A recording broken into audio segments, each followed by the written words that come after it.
राधे राधे। आप सभी को हनुमान जयंती की हार्दिक शुभकामनाएं। आप सभी पर हनुमान जी की कृपा हमेशा बनी रहे।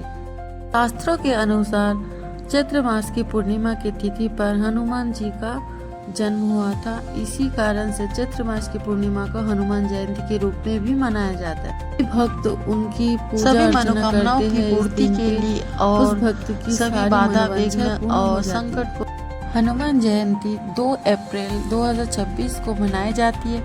इस दिन सुबह ब्रह्मा हनुमान जी की पूजा कैसे करनी चाहिए, किस मुहूर्त में करनी चाहिए और हनुमान जी के प्रिय क्या क्या है जो उनको चढ़ानी चाहिए, जिनसे वो अति प्रसन्न होती है। आपकी कौन कौन सी मनोकामनाएं हैं, किस तरीके से पूर्ण होती है, चाहे वो रोग से मुक्ति पाना हो या फिर आपको ऋण से मुक्ति पाना हो या संकटों से दूर रखना हो, फिर आप किसी शत्रुओं से विजय प्राप्त करना चाहते हो। जो भी हनुमान जी की पूजा करते हैं उनके जीवन से दुख संताप सभी का दूर हो जाता है और सभी संकटों का मोचन कर देते हैं। इसीलिए उन्हें संकट मोचन हनुमान भी कहा जाता है। आइए जानते हैं हनुमान जयंती में शुभ तिथि कौन सा है, कौन से शुभ तिथि में उनका पूजा अर्चना होता है। तिथि और समय। पूर्णिमा की तिथि 1 अप्रैल 2026 को सुबह 7:06 तक शुरू होकर 2 अप्रैल के सुबह 7:41 तक समाप्त होगी। उदय तिथि के अनुसार मुख्य पूजा 2 अप्रैल को 2026 को ही की जाएगी। शुभ मुहूर्त है आपका ब्रह्म मुहूर्त 4:29 से लेकर 5:14 तक।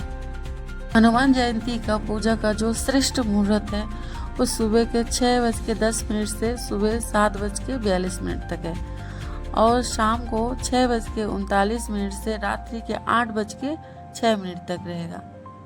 आप इन मुहूर्तों में हनुमान जी की पूजा अर्चना कर सकते हैं। इसके अलावा आप ब्रह्म मुहूर्त में भी आप पूजा कर सकते हैं। हनुमान जी की पूजा के लिए बहुत सारे शुभ मुहूर्त है। आप अपने हिसाब से जो भी शुभ मुहूर्त में पूजा कर सकते हैं। इस दिन आप ब्रह्म मुहूर्त में उठ के स्नान आदि से निवृत्त होकर इस दिन आप लाल वस्त्र का धारण करें। धारण करने के बाद एक तांबे के लोटे में गंगा जल भरिए, शुद्ध जल भरिए। उसके अंदर आपको लाल कलर की रोली रखनी है, थोड़ा सा अक्षत लेना है और लाल कलर का फूल लेना है। साथ ही आप इस दिन लाल वस्त्र का धारण करें क्योंकि हनुमान जी को लाल वस्त्र अत्यंत प्रिय है। ऐसे करके आप ब्रह्म मुहूर्त में सूर्य देव को अर्घ्य दें। भगवान सूर्य को अर्घ्य देने के बाद कि हनुमान जी का गुरु है भगवान सूर्य देव, भी भक्त हनुमान जी की कृपा चाहते हैं। सूर्य को अर्घ्य देते समय हनुमान चालीसा का पाठ अवश्य करें। इस तरीके से आपके मन की कोई भी मनोकामना हो, जैसे सूर्यदेव को अर्घ्य देते समय उस मन चाह वरदान को आपको कहना है और हनुमान चालीसा का पाठ करना है, तो अवश्य आपकी मनोवांछना पूर्ण होगी। क्योंकि कहा जाता है ग्रहों के जो श्रेष्ठ होता है वो है सूर्य, तो सूर्य की कृपा से भी आपकी हर एक मनोकामना पूर्ण होगी। हनुमान जी को स्थापित करके शुद्ध घी का दीपक जला के आप पूजा का संकल्प ले सकते हैं, या फिर कोई व्रत करता है तो उसका भी आप संकल्प ले सकते हैं। क्योंकि अगर संकल्प लेके व्रत किया जाता है या फिर पूजा किया जाता है तो हमारी पूजा पूरा फलित होता है और उसका फल हमें पूरा मिलता है। हनुमान जी को चूल्हा अर्पण करें।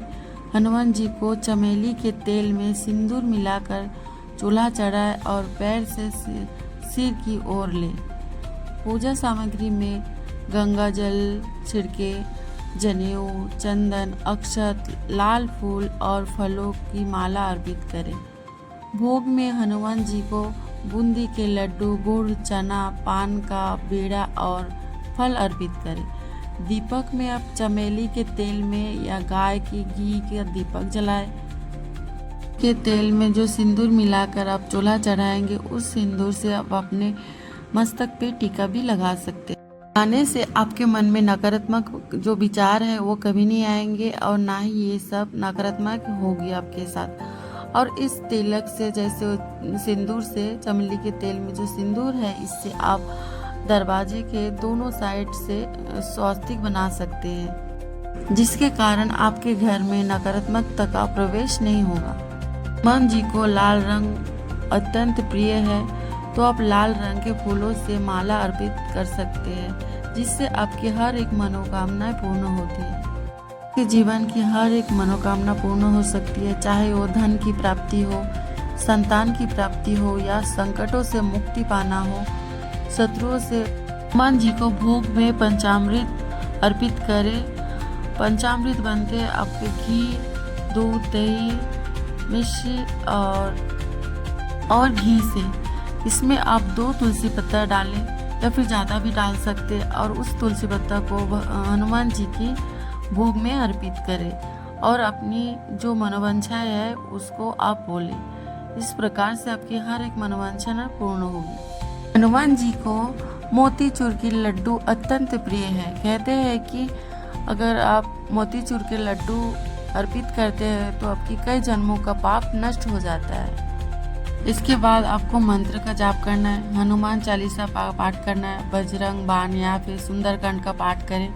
ओम हन हनुमते नमः मंत्र का जाप करें तथा इसके पश्चात आरती करें। अंत में कपूर या घी के दीपक से हनुमान जी की आरती करें।